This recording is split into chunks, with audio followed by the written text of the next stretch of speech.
Bismillahirrahmanirrahim. Bapak dan Ibu, saya akan mencontohkan ya untuk membuat matriks analisis materi pembelajaran serta rencana sesi pembelajaran. Unit kompetensi yang saya ambil dari SKKN ISP PUR nomor 340 tahun 2017.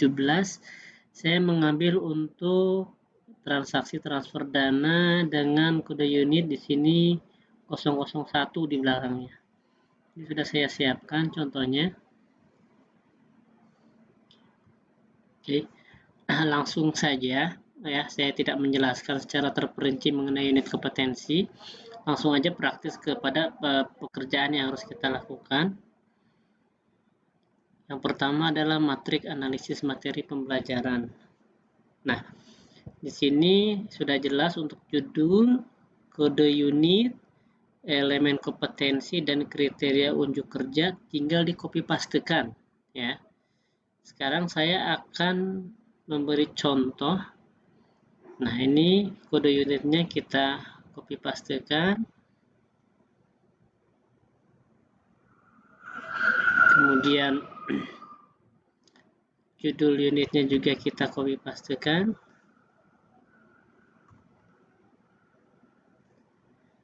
Nah, elemen kompetensi yang akan saya contohkan, saya akan mengambil elemen yang kedua. Meneruskan perintah transfer dana atau perintah transfer debit. Nah, saya akan klik di sini ya, Bapak dan Ibu. Ininya elemen yang berdua. Kemudian ini saya ganti 2.1. Nah, ini KUK-nya saya kopikan juga ke bagian KUK yang ada di matriks. Oke. Kemudian saya contohkan terlebih dahulu satu saja. Nah, yang harus kita isi dan kerjakan adalah mulai dari indikator unjuk kerja. Oke, sekarang tugas Bapak dan Ibu adalah menerjemahkan dari kriteria ini apa sih isi substansi yang harus dijabarkan. Ya, kita sebagai sudut pandang instruktur atau peserta harus mengetahui materi apa yang harus kita sampaikan. Kalau untuk peserta, materi apa yang harus kita terima. Nah, di indikator unjuk kerja ini terdiri dari 3 bagian. Pengetahuan yang didahului dengan kata-kata dapat, kemudian keterampilan dengan kata mampu, dan sikap kerja yang melekat pada keterampilan yang kita tuliskan dengan kata-kata harus. Nah, Bapak dan Ibu harus menerjemahkan nih. Elemen kompetensinya adalah meneruskan perintah transfer dana atau perintah transfer debit. Kriteria unjuk kerjanya, perintah transfer dana diteruskan sesuai ketentuan dan prosedur yang berlaku. Nah, jadi ini kata kuncinya di sini nih. Oke, kata kuncinya ada di kata pasif diteruskan. Berarti nanti keterampilannya adalah meneruskan perintah transfer dana. Oke. Kalau saya coba melangkah, terlebih dahulu saya akan mengerjakan yang keterampilannya terlebih dahulu. Ini coba kita copy pastekan. Ya, tidak selamanya pengerjaan seperti ini, Bapak dan Ibu, tergantung dari substansi isi dari kriteria unjuk kerjanya. Saya akan mencontohkan yang sederhana. Ketika membuat matriks atau ketika membuat silabus, tergantung dari pengetahuan dan pengalaman. Ketika tidak ada pengetahuan dan pengalaman teknis di sana, akan kesulitan untuk menjabarkan indikator yang harus kita kerjakan. Oke, ini sudah saya coba kopikan. Jadi keterampilannya adalah mampu meneruskan ya, mampu memproses atau meneruskan atau memproses boleh. Saya supaya Bapak Ibu tidak selalu kaku. Jadi seperti ini Bapak dan Ibu, tidak selalu tata kerja yang ada di sini sama dengan yang ada di indikator. Bisa Ibu terjemahkan, bisa Bapak terjemahkan dengan kata-kata yang memang lebih enak dibaca, gitu, seperti itu ya. Jadi tidak selalu identik. Saya akan contohkan yang berbeda. Di sini mampu memproses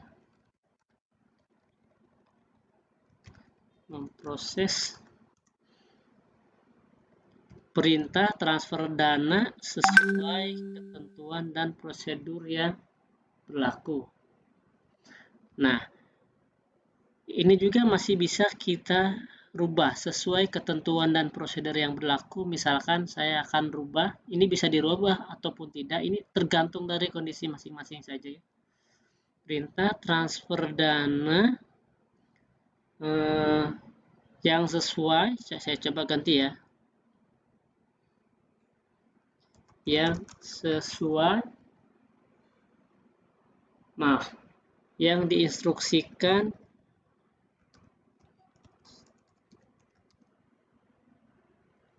oleh nasabah. Nah, ini lebih spesifik berarti ya.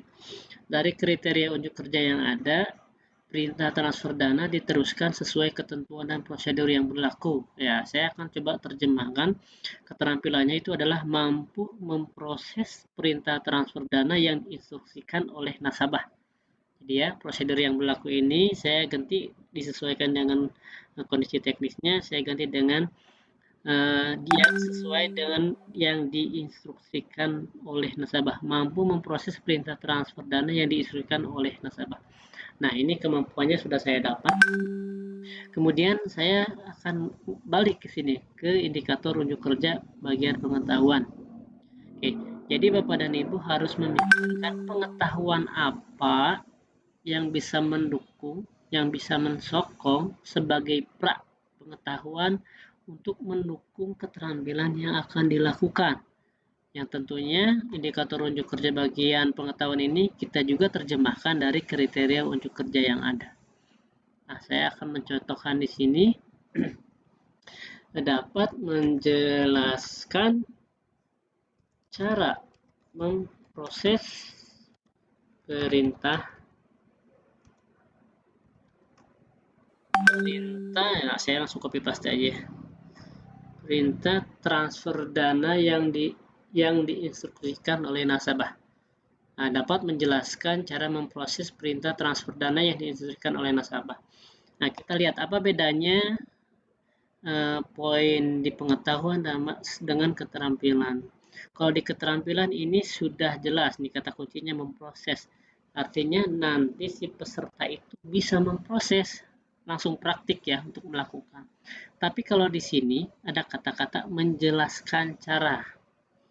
Ya, beda kan? Kalau di atas ranahnya pengetahuan masih menjelaskan oleh mulut, ya, oleh bicara. Tapi kalau yang keterampilan itu sudah mempraktekkan. Itu bedanya ya, walaupun kata-katanya hampir mirip. Kemudian, oke, saya cukup satu saja untuk indikatornya. Ini indikator untuk pengetahuan sebetulnya bisa dijabarkan lagi lebih banyak, tergantung dari Bapak dan Ibu bisa menerjemahkan atau sesuai kemampuan dari kriteria unjuk kerja ini berbicara tentang apa sih, itu ya. Jadi disesuaikan dengan kebutuhan masing-masing, disesuaikan dengan tentunya kemampuan atau pengetahuan dan pengalaman dari penyusun silabus ini atau penyusun matrik ini. Saya contohkan satu saja. Kemudian untuk harusnya sikap kerja ini melekat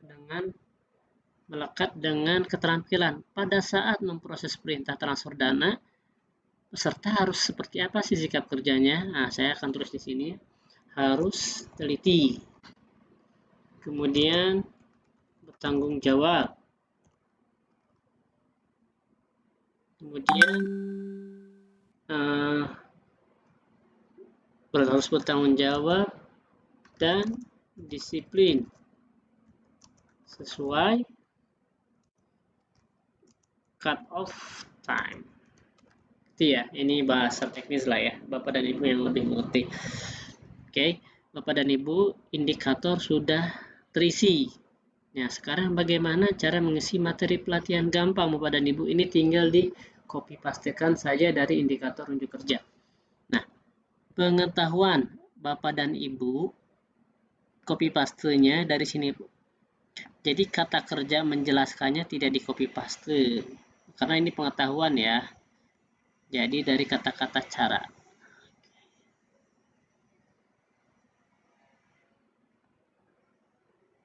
Nah, pengetahuannya apa? Nanti ketika menjelaskan ke peserta berarti materinya untuk elemen ini yang pertama adalah cara memproses perintah transfer dana. Nah, pengetahuan mengenai cara perintah memproses perintah transfer dana.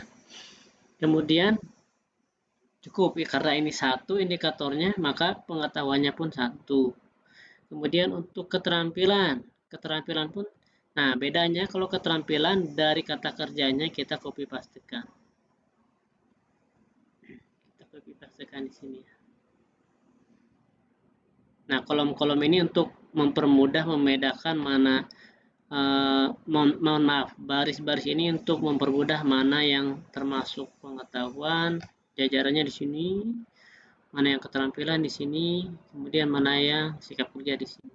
Pada kenyataannya untuk silabus sekat-sekat ini bisa dihilangkan, tapi untuk selama proses pembelajaran boleh seperti ini kita menggunakan tabelnya. Oke, ini sudah kita copy pastekan.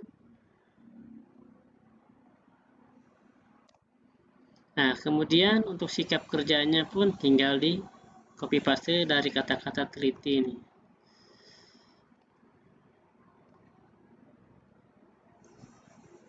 Oke.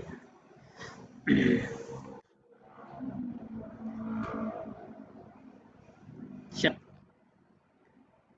Oke, Bapak dan Ibu ini udah jadi ya.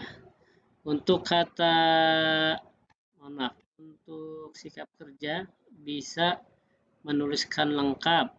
Misalkan di sini, mohon maaf, teliti, bertanggung jawab, dan disiplin sesuai curve of time. Nah, pada saat atau dalam memproses, nah ini tinggal di copy paste aja di sini. Ini bisa seperti ini ya. Jadi karena sikap kerja itu berlekatan dengan keterampilan nempel, tapi bisa juga cara menuliskannya sampai sini saja. Oke, Bapak dan Ibu ya. Itu cara yang bisa Bapak Ibu lakukan ketika membuat materi pembelajaran. Nah, di sini masih ada kolom metode dan media. Oke, jadi metode yang digunakan. Nah, ini metode pada saat nanti Bapak dan Ibu pengajaran di kelas. Misalkan kita fokus sekarang ke sini, materi pelatihan ya, Bapak dan Ibu, materi pelatihan. Nah, materi pelatihan, metode apa ini? Metode pada saat menyampaikan pengetahuan ini. Metode di kelas nanti menggunakan misalkan ceramah bergambar. Ceramah bergambar itu bisa menggunakan poster, bisa menggunakan slide ya. Bedanya ceramah sama ceramah bergambar, kalau ceramah itu tidak menggunakan media yang lainnya, hanya langsung berkata-kata saja seperti itu. Kalau ceramah bergambar ada medianya secara visual. Kemudian metodenya tanya jawab. Ya. Oke. Kemudian di sini untuk, nah karena ini ceramah bergambar, pasti ada medianya. Medianya apa? Misalkan slide, presentasi. Itu Bapak dan Ibu ya. Kemudian saya lanjutkan untuk keterampilan, materi pelatihan keterampilan. Nah, pada saat nanti pembelajaran praktik, ya, si peserta ini harus, maaf, instruksi ini harus menggunakan metode apa, ya. Nanti di sini Bapak dan Ibu bisa menuliskan metodenya adalah misalkan, mohon maaf, oke, misalkan demonstrasi. Demonstrasi itu biasanya adalah ranahnya instruktur. Sebelum peserta melakukan praktik, pasti instrukturnya, trainernya akan mendemonstrasikan terlebih dahulu. Berarti metodenya adalah demonstrasi. Kemudian di sini metodenya adalah praktik. Praktik berarti praktik yang akan dilakukan oleh audiens atau oleh peserta. Medianya kita perlu apa pada saat memproses perintah transfer dana ini. Bapak dan Ibu yang lebih tahu media-media apa, misalkan harus ada dokumen apa dan lain sebagainya lah, atau alat apa, itu di sini diisikan. Baik untuk media dan metode sikap kerja ini tidak ada. Mungkin sementara itu yang bisa saya sampaikan untuk membuat materi pembelajaran. Selanjutnya di video selanjutnya akan saya membuatkan turunan untuk membuat rencana sesi pembelajaran. Oke.